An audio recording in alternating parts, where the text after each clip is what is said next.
Bien-aimés en Jésus-Christ, salut et bienvenue à With Nous, notre communauté qui lit la Bible ensemble pour connaître les promesses qu'il y en a en Jésus-Christ, notre Seigneur, notre Sauveur et notre espérance. Nous continuons avec Jean chapitre 8, mais premièrement, on va commencer avec une portion de Jean chapitre 7, verset 53. La femme adultère, et chacun s'en retourna dans sa maison. Maintenant, nous continuons avec Jean chapitre 8. Jésus se rendit à la montagne des Oliviers. Mais dès le matin, il alla de nouveau dans le temple et tout le peuple vint à lui. S'étant assis, il les enseignait. Alors les scribes et les pharisiens amenèrent une femme surprise en adultère et la plaça au milieu du peuple. Il dit à Jésus, « Maître, cette femme a été surprise en flagrant délit d'adultère. Moïse, dans la loi, nous a ordonné de lapider de telles femmes. Toi donc, que dis-tu? » Je tourne la page. Il disait cela pour le prouver, afin de pouvoir l'accuser. Mais Jésus, s'étant baisé, s'écrivait avec le doigt sur la terre.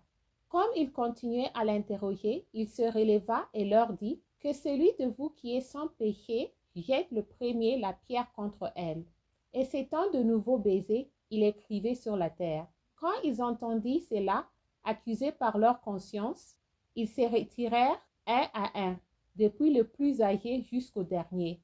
Et Jésus resta seul avec la femme qui était là au milieu. Alors s'étant relevé et ne voyait plus que la femme, Jésus lui dit, « Femme, où sont ceux qui t'accusaient? Personne ne t'a-t-il condamné? » Elle répondit, « Non, Seigneur. » Et Jésus lui dit, « Je ne te condamne pas non plus. Va et ne pêche plus. » Discours de Jésus sur sa mission divine. Jésus leur parla de nouveau et dit, « Je suis la lumière du monde. Celui qui me suit ne marchera pas dans les ténèbres, mais il aura la lumière de la vie. » Amen. Là-dessus, les pharisiens lui disent, « Tu rends témoignage de toi-même. Ton témoignage n'est pas vrai. » Jésus leur répondit, « Quoique je rende témoignage de moi-même, mon témoignage est vrai, car je sais d'où je suis venu et où je vais. Mais vous ne savez d'où je viens ni où je vais. Vous jugez selon la chair. Moi, je ne juge personne. Et si je juge, mon jugement est vrai, car je ne suis pas seul, mais le Père qui m'a envoyé est avec moi. Il est écrit dans votre loi que le témoignage de deux hommes est vrai. Je rends témoignage de moi-même, et le Père qui m'a envoyé rend témoignage de moi. » Il lui dit donc, « Où est ton Père? » Jésus répondit, « Vous ne connaissez ni moi ni mon Père. Si vous me connaissiez, vous connaîtriez aussi mon Père. » Jésus dit ces paroles, enseignant dans le temple, au lieu où était le trésor, et personne ne le saisit, parce que son heure n'était pas encore venue. Jésus leur dit encore, « Je m'en vais et vous me chercherez, et vous mourrez dans votre péché. Vous ne pouvez venir où je vais. » Sur quoi les Juifs disent, « Se tuera-t-il lui-même, puisqu'il dit, vous ne pouvez venir où je vais. » Et il leur dit, « Vous êtes d'en bas, moi je suis d'en haut. Vous êtes de ces mondes, moi je ne suis pas de ces mondes. C'est pourquoi je vous ai dit que vous mourrez dans vos péchés. Car si vous ne croyez pas ce que je suis, vous mourrez dans vos péchés. » « Qui es-tu? » lui dit-il. Jésus leur répondit, « C'est que je vous dis dès le commencement. J'ai beaucoup de choses à dire de vous et à juger en vous. Mais celui qui m'a envoyé est vrai, et ce que j'ai entendu de lui, je le dis au monde. » Amen. Ils ne comprirent point qu'il leur parlait du Père. Jésus donc leur dit, « Quand vous aurez élevé le Fils de l'homme, alors vous connaîtrez ce que je suis, et que je ne fais rien de moi-même, mais que je parle selon ce que le Père m'a enseigné. » Amen. Celui qui m'a envoyé est avec moi. Il ne m'a pas laissé seul, parce que je fais toujours ce qui lui est agréable. Amen. Comme Jésus parlait ainsi, plusieurs crurent en lui. Et il dit aux Juifs qui avaient cru en lui, « Si vous demeurez dans ma parole, vous êtes vraiment mes disciples. Vous connaîtrez la vérité, et la vérité vous affranchira. » Il lui répondit, « Nous sommes de la postérité d'Abraham, et nous ne fûmes jamais esclaves de personne. Comment dis-tu, vous deviendrez libres? » En vérité, je vous l'ai dit, leur répliqua Jésus, « Quiconque se livre au péché est esclave du péché.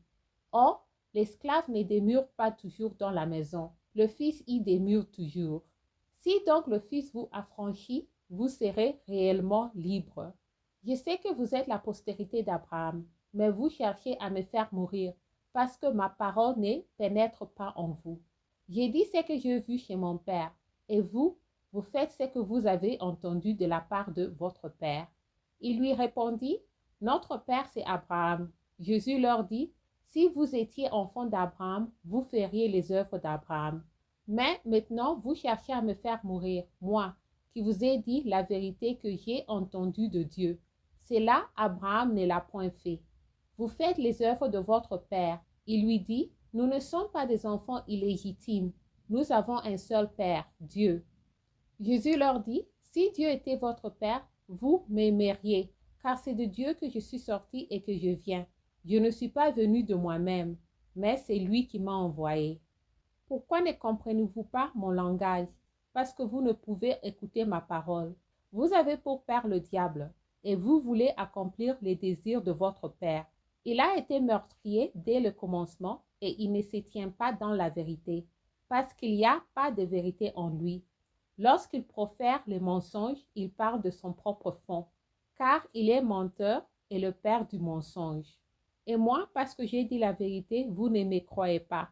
Qui de vous me convaincra de péché? Si j'ai dit la vérité, pourquoi ne me croyez-vous pas? Celui qui est de Dieu écoute les paroles de Dieu. Vous n'écoutez pas, parce que vous n'êtes pas de Dieu. Les Juifs lui répondirent, n'avons-nous pas raison de dire que tu es un Samaritain et que tu as un démon? Jésus répliqua, je n'ai point de démon, mais j'honore mon Père, et vous m'outragez. Je ne cherche point ma gloire. Il en est un qui la cherche et qui juge. En vérité, je vous l'ai dit, si quelqu'un garde ma parole, il ne verra jamais la mort. Amen. Maintenant lui dit les Juifs, nous connaissons que tu as un démon. Abraham est mort, les prophètes aussi. Et tu dis, si quelqu'un garde ma parole, il ne verra jamais la mort.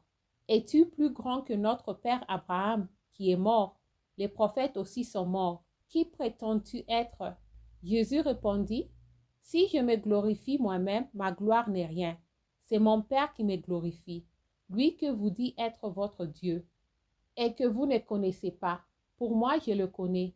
Et si je disais que je ne le connais pas, je serais semblable à vous, un menteur. Mais je le connais et je garde sa parole. Amen.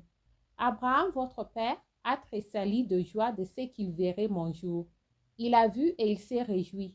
Les Juifs lui disent, tu n'as pas encore 50 ans, et tu as vu Abraham. Jésus leur dit, en vérité, je vous le dis, avant qu'Abraham fût, je suis. Là-dessus, il prit des pierres pour le jeter contre lui, mais Jésus se cacha et il sortit du temple. Merci d'avoir lu ensemble. J'améliore mon français en lisant la Bible. Restez en Jésus-Christ et shalom.